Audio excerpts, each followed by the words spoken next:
We've all seen the Bluey intro. 1. The healers might be dancing on a fake set. Take a good look at the Bluey intro. The whole family is dancing. But where are they exactly? You don't see their house. There's no living room, no yard, not even a single blade of grass. Just a flat blue background, like someone dropped them into a screen. But there are hidden moments you probably missed. Shadow.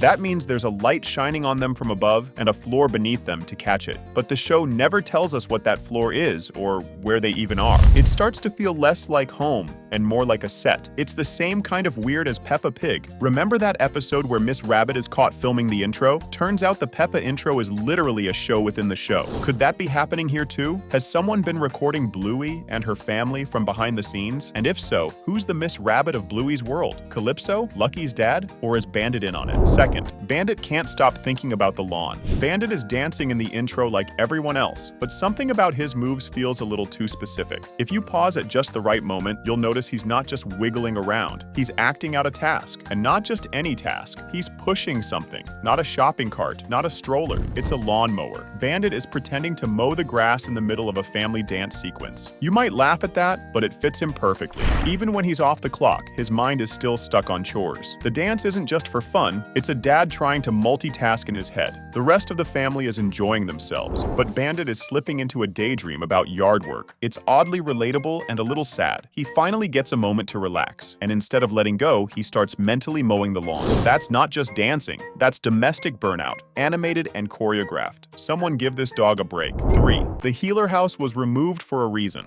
Most cartoons go out of their way to show you where the characters live. Arthur always starts with the school bus. Phineas and Ferb show their entire backyard. Even Courage the cowardly dog lives in the middle of nowhere, but at least we see the house. But in Bluey, the intro shows you nothing. No door, no kitchen, no backyard with a swing set. It's just blue. Not sky blue, not water, just blue. It almost feels like someone deleted their world. And here's the weird part. It works. The emptiness forces you to focus on the family. Without furniture or walls, there's no sense of place, only personality. It's not about where they are, it's about who they are. Still, it makes you wonder if this is really an intro, or some kind of holding space, like the family's stuck between episodes, waiting for the script to start. They smile, they dance, but they never leave. It's creative, sure, but it's also just a little eerie when you really think about it. 4. Bluey's world isn't colored for you. The color choices in Bluey might look bright and friendly, but they were not picked to impress children. The real audience for the show's color palette is the characters themselves. Dogs don't see the same range of color humans do. They can't see red or green the way we can. Their world is mostly made up of blues, yellows, and grays. Now look again at the show. That's exactly what you get.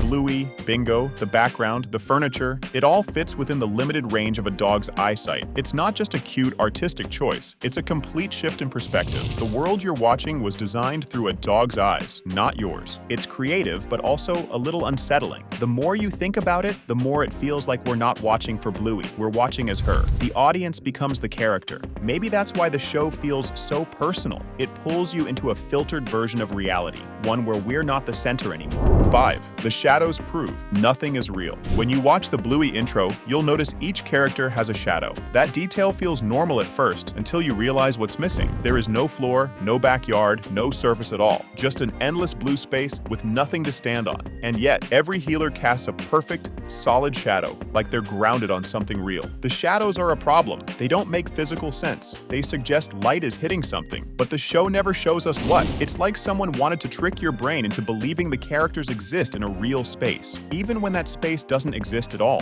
This supports the theory that the intro was filmed on a fake set, built only to make the healers look normal. The shadows act like props, placed there to fool you. They tell you the family is real, that they belong in this world. But if you take the shadows away, they start to float, and the illusion falls apart. The scariest part is that the show never explains it. It just hopes you don't ask. 6. Bluey's identity has been hiding in plain sight. Many viewers are still surprised to learn something the show never tries to hide. Bluey is not a boy, she's a girl. That fact is mentioned clearly throughout the show, yet it continues to confuse people. The reason is simple, she's blue. In most children's shows, color usually matches gender. Pink for girls, blue for boys. It's a lazy system, but people still expect it. Bluey ignores it completely. She wears no bows. She doesn't have a girly voice or outfit. She just exists, without needing to prove anything. What makes this detail even more clever is that it never becomes a story. No one in the show acts like it's strange. The writers don't try to teach you a lesson. They let her be who she is, and trust that the audience will figure it out eventually. In a way, that's more rebellious than a speech about stereotypes. Bluey doesn't break rules loudly. She just walks past them quietly and smiles while everyone else catches up. 7. The word Mum was never for you. If you're watching Bluey and wondering why the screen says mum instead of mom, don't worry, it's not a spelling mistake. It's not a joke either, it's just not for you. This show was made in Australia, and in Australia, it's always been mum. That's what Bluey calls her mother, and that's how it's always going to stay. This isn't a small detail either. The show keeps everything local. They use Aussie accents, Aussie slang, and even Aussie parenting. You'll hear bin instead of trash, nappy instead of diaper, and not once will anyone stop to explain it to you. The creators never try to localize the show for American audiences. They didn't change the voices. They didn't change the spelling. They didn't adjust the words to make things easier. They simply trusted that you would keep up or be left behind. 8. The intro is actually a game, disguised as a dance. At first glance, the Bluey intro looks like a happy family moment. Everyone's dancing, smiling, moving to the beat, but it's not just a fun routine. It's a game, and not just any game, it's musical statues. That one detail changes everything. Each time a name is called, the character freezes in place, not in a casual way either. Their poses are stiff, exaggerated, and strangely intense. It's not about dancing well. It's about staying perfectly still at the right time. That's how the game works. If you move, you lose. This means the intro isn't just cute background animation. It's a timed competition playing out every single episode, hidden behind upbeat music.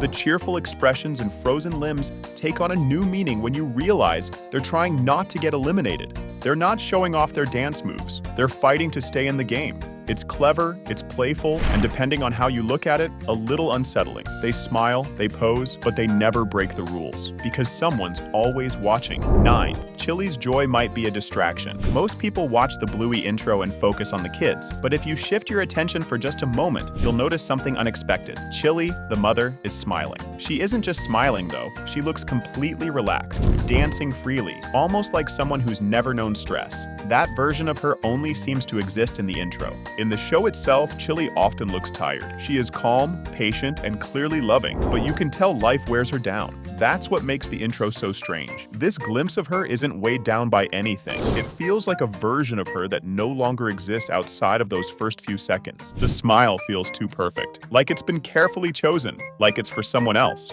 It raises the question of whether this happy version of Chili is real, or if it's just the one she performs while the cameras are rolling. If the intro is a stage, then this might be her costume. And once it ends, she goes back to reality. So next time you hear the theme song, remember, this intro isn't just fun and games. There are secrets baked into every frame. Was this all intentional, or are we reading too much into it? Comment below, subscribe if you're into uncovering the weird side of cartoons, and I'll see you in the next one.